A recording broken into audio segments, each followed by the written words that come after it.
नमस्कार दोस्तों।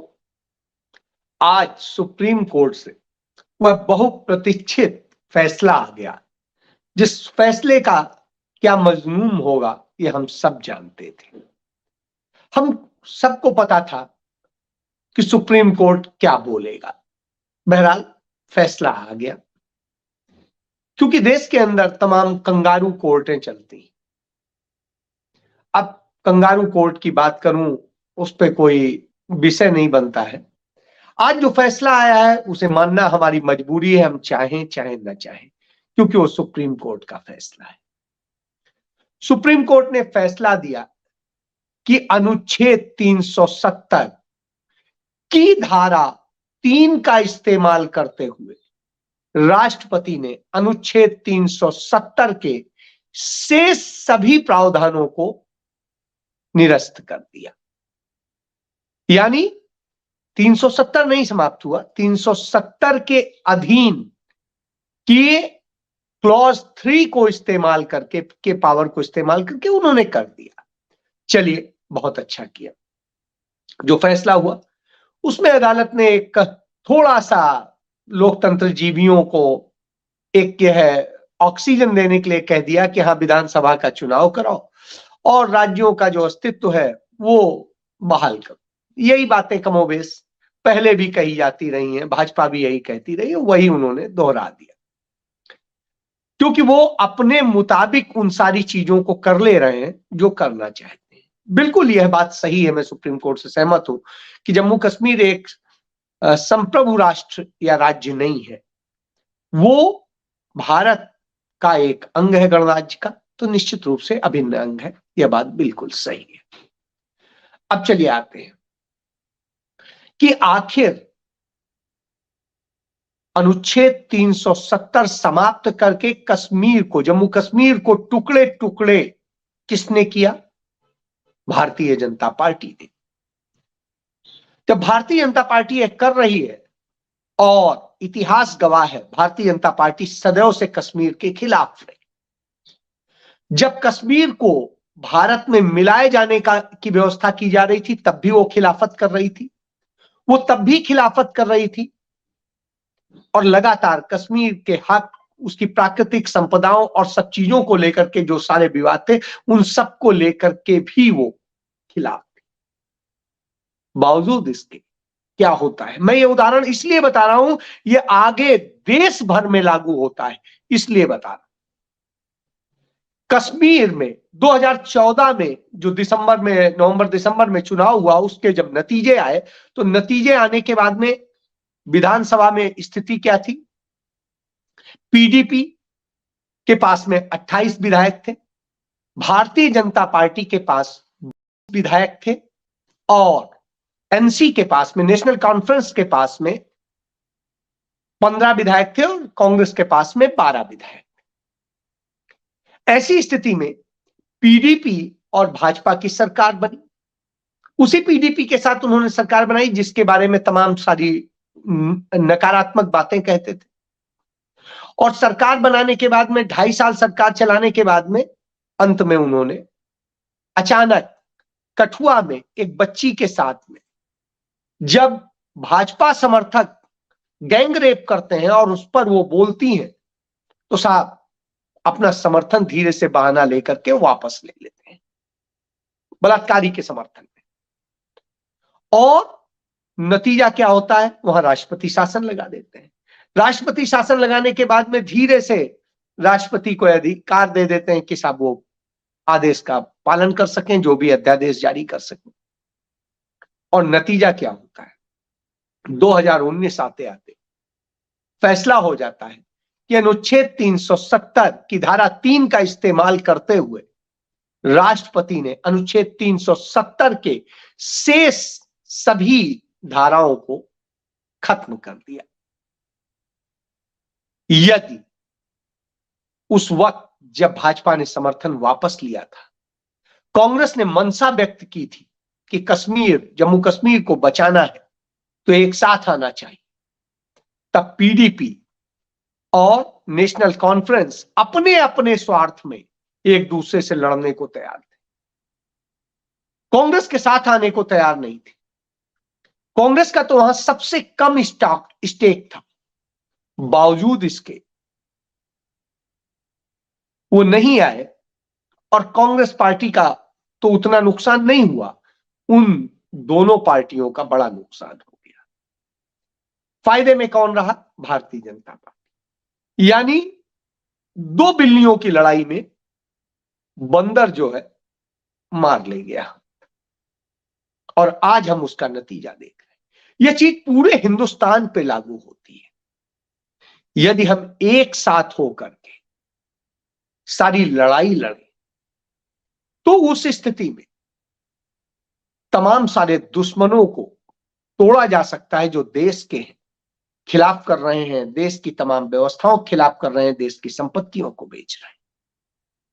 लेकिन जब हम अपने अपने लिए लड़ेंगे, आम आदमी अपने लिए लड़ेगी, सपा अपने लिए लड़ेगी, ममता बनर्जी अपने लिए लड़ेंगे, जो है नीतीश कुमार अपने लिए लड़ेंगे, तो साहब जब इस तरह से खींचतान होगी तो धीरे धीरे ये सारे खत्म हो जाएंगे। तो अब आपको खत्म होना है या बचना है, ये फैसला आपको करना है, क्योंकि ये कश्मीर की घटना इसका सबसे बड़ा प्रमाण। बहरहाल चुनाव होगा, जो भी प्रक्रिया होगी होगी, नहीं होगी देखा जाएगा। ये लड़ाई तो लड़नी पड़ेगी लोगों को, यह बात है। इसके बाद किस तरीके से सत्ता प्रतिष्ठान का और दूसरी चीजों का कैसे संघी इस्तेमाल करते हैं, इसके भी उदाहरण मौजूद हैं। आप देखिए कि जब नरेंद्र मोदी तमाम सारे अपराध कर रहे थे, गुजरात में दंगे हो रहे थे और सारी चीजें हो रही थी, उस स्थिति में वो क्या कर रहे थे? उस स्थिति में कांग्रेस अकेले लड़ रही थी, बाकी दलों की स्थिति क्या थी आप सबको पता है, और उन सब की स्थितियों को आपको जानना पड़ेगा। आर.के. राघवन ये होते थे, गुजरात दंगों की जांच के लिए बनाई गई थी, उन्होंने इन्हें क्लीन चिट दी और नतीजा क्या हुआ? उन्हें राजदूत बना दिया गया। इसके बाद में जस्टिस सदाशिवम, उन्होंने फर्जी मुठभेड़ मामलों में क्लीन चिट दी और उन्हें केरल का राज्यपाल बना दिया गया। जस्टिस सुनील गौर, उन्होंने पी चिदंबरम की गिरफ्तारी कराई और गलत तरीके से कराई, उन्हें पीएमएलए कोर्ट के चेयरमैन के तौर पे बना दिया गया। और जिस पुलिस अफसर ने, राजेश्वर सिंह ने उन्हें गिरफ्तार किया था, उसे लखनऊ की सरोजनी नगर विधानसभा क्षेत्र से एमएलए बना दिया गया। अब आप समझिए इस तरह से खेल होता है, और इस तरह से होता है। केवी चौधरी सहारा बिरला मामले में, जिसमें रिश्वत लेने का सीधे सीधे सबूत था नरेंद्र मोदी के खिलाफ, उसमें क्लीन चिट दी और केवी चौधरी को पुरस्कार दे करके केंद्रीय सतर्कता आयुक्त बना दिया गया। राकेश अस्थाना को गुजरात में कई मामलों में उन्होंने जिस तरीके से मोदी के लिए काम किया था, उन्हें सीबीआई का स्पेशल डायरेक्टर बनाया गया और बाद में दिल्ली का पुलिस कमिश्नर भी बनाया गया। वकील यूयू ललित को सुप्रीम कोर्ट का जस्टिस बना दिया गया। इसके अलावा जो लोग उनके खिलाफ सारी चीजें लेके आए थे, संजीव भट्ट हो या और कोई भी हो, उन सबको के साथ क्या हुआ उस सबको पता है। वाईसी मोदी को भी हमने देखा कि किस तरीके से उन्होंने हरेन पांड्या के मामले में और सब कुछ किया था, उन्हें एनआईए प्रमुख बना दिया गया। लेकिन जज लोया को कहां पहुंचा दिया गया हम सबको पता है। तो इसलिए अलग अलग तोड़ा जाता है। जब अलग अलग तोड़ा जाता है तो आपको समझने की जरूरत है कि किस तरीके से होता है। भ्रम फैलाए जाते हैं। आप याद करिए 2022 में यूपी का इलेक्शन चल रहा था और इलेक्शन के दौरान भारतीय जनता पार्टी के नेता कन्नौज से कानपुर में रहने वाले व्यवसायी पीयूष जैन के यहां अचानक ईडी का छापा होता है और उस छापे में उनके यहां से 3.25 लाख करोड़ रुपया कैश बरामद होता है। इत्र व्यवसायी थे। और फिर क्या होता है? फिर जब पता चलता है अरे ये तो गलत पड़ गया, उस पीयूष नहीं दूसरे पीयूष के यहां पड़ना था, तो साहब उन्हें क्लीन चिट हो गई। क्यों? क्योंकि वो भाजपा के थे। तब किसी ने नहीं पूछा कि इतना बड़ा कैश कैसे बरामद हुआ। वो तो कोई जन्मजात वाले व्यवसायी नहीं थे। धीरज साहू कांग्रेस के सांसद हैं, उनके पिताजी, उनके भाई, तमाम सारे लोग रहे और देश की आजादी के पहले से उनका शराब का व्यवसाय। और उनके यहां जब छापा पड़ता है, उनके घर में नहीं, घर से पैसा बरामद नहीं हुआ है। उड़ीसा, पश्चिम बंगाल, असम और इधर के इलाकों में जो उनका धंधा है, उनका धंधा किसी कांग्रेस शासित राज्य में नहीं। वहां से जब बरामद होता है 351-52 करोड़ रुपया, तो साहब कहा जाता है कि अरे भाजपा के नेता और सांसद, राष्ट्रीय अध्यक्ष समेत सब प्रदर्शन करते हैं गांधी प्रतिमा पर, जिन गांधी जी को गाली देते हैं वहां प्रदर्शन करते हैं। साहब सरकार आपकी है, प्रदर्शन क्यों कर रहे हैं? ईडी भी आपकी है, सीबीआई भी आपकी, इनकम टैक्स भी आपकी, उन्हें गिरफ्तार करिए, जेल डालिए यदि गलत है। और गलत नहीं है तो फिर कैसे? आप कार्रवाई करो ना। कांग्रेस ने तो कह दिया उनके किसी व्यवसायिक उससे हमारा कोई लेना देना, आप करिए जो कार्रवाई बनती, आप करो कार्रवाई। क्यों नहीं कर रहे? क्योंकि आप झूठ पे टिके हो। वो हजारों करोड़ रुपया टैक्स देते हैं और शराब का जो पूरा ठेकों से और सब जगह से जो पैसा आता है वो कैश में आता है, एक जगह स्टोर होता है, उसके बाद में वो बैंक में जमा होता है। तो साहब वो तो सब कुछ कागज में है। अब काला है, गोरा है, ये तो आपको पता करना है, आप करिए कार्रवाई। तो यह स्थिति है। लेकिन साहब इसके जवाब नहीं देंगे कि इस देश में क्या हालात हो गए। ये हालात हो गए कि आईआईटी जैसी संस्था में, जहां पर पढ़ते एडमिशन के लिए एडमिशन होते ही बच्चे को कंफर्म हो जाता था, अब तो ये अच्छी जॉब में जाएगा, वहां 30% प्लेसमेंट खत्म हो गया है। यानी आप आईआईटी में भी पढ़ के आप ये उम्मीद ना करें कि आपको रोजगार मिलेगा। और ये स्थिति एक जगह नहीं है, ये दसियों जगह है। 10 तरह से जिस तरीके से सारी साजिशें रची जाती हैं, लोगों को किया जाता है, उससे आप समझ सकते हैं कि किस तरह से। आप यदि एक इतिहास देखिए इस देश के अंदर, सिंधु घाटी की सभ्यता जो सबसे पुरानी है, जिससे भारत शब्द का आप निर्माण कहते हैं, इंडिया शब्द वहीं से निकला है। और उस इंडस वैली जब हुआ, आर्य जो आर्य कहे जाते हैं, जो विदेशी आए थे, उन्होंने जब आक्रमण किया, उस सभ्यता को नष्ट किया और यहां पर कब्जा किया, तब क्या हिंदुस्तानी लड़े थे? कायरों की तरह से सरेंडर कर गए थे। जब शक आए, कुषाण आए, हूण आए, यमन आए, तुर्क आए, सबने मारा, सबने हमारा लूटा, सबने हमारे यहां राज किया, तो क्या हिंदुस्तानियों ने विरोध किया था? क्या जब भारतीयों को भर भर के बोरों में अंग्रेज सूरीनाम लेकर के गए थे, तो क्या हिंदुस्तानियों ने विरोध किया था? क्या आप करते हैं? आज संघी भाजपाई सरकार आपका खून चूस रही है, क्या आप विरोध कर रहे हैं? उल्टा आप लांछन देते हैं कांग्रेस को, उल्टा आप उसी से लड़ते हैं जो आपके लिए लड़ती है। तो यह आपका सत्य है। और जब इस सत्य को समझेंगे तब आपको समझ में आएगा कि आप कितने कायर। आपने सवाल नहीं पूछा कि 13,500 करोड़ रुपया जब महेश शाह से बरामद हुआ और वो भाग गया लेके ये पैसा, तो साहब उस पर आपने क्या कार्रवाई की? आपने क्या कार्रवाई की अडानी पर, जो उसने 32,000 करोड़ रुपया को किया? आपने क्या कार्रवाई की अडानी पर, जब उसने उसके पोर्ट से तमाम चीजें बरामद? नहीं आप पूछेंगे। लेकिन आप इस पर पूछेंगे, आप ये नहीं पूछेंगे कि लगातार आत्महत्याओं का जो दौर है वो लगातार बढ़ता जा रहा है, आर्थिक बदहाली की स्थिति है और 44,713 लोगों ने आत्महत्या कर ली। आप नहीं सवाल पूछेंगे।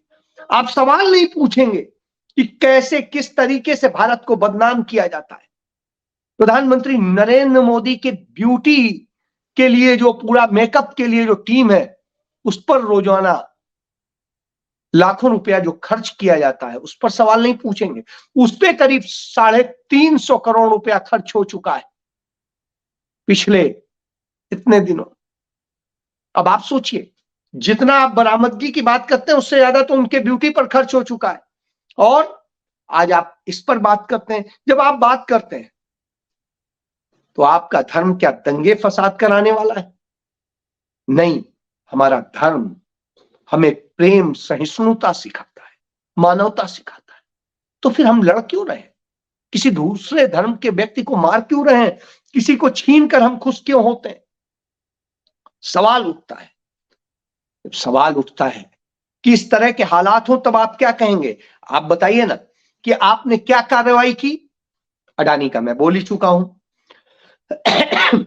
बबलू को है, उस पर आपने क्या कार्रवाई की? 25 करोड़ रुपए का। इसके अलावा जो हिक्की स्कैम है, चिक्की स्कैम महाराष्ट्र का, उस पर आपने क्या कार्रवाई की? इसके बाद में दाल स्कैम है, उस पर आपने क्या कार्रवाई की? इसके बाद में जो है अर्थक्वेक स्कैम है, उस पर आपने क्या कार्रवाई की? फिशरी स्कैम है, उस पर आपने क्या कार्रवाई की? जीएसपीसी स्कैम है, उस पर आपने क्या कार्रवाई की? हुडको स्कैम पे आपने क्या कार्रवाई की? आपने इंडिगो स्कैम पर क्या कार्रवाई की? आपने रेड्डी माइनिंग्स पे क्या कार्रवाई की?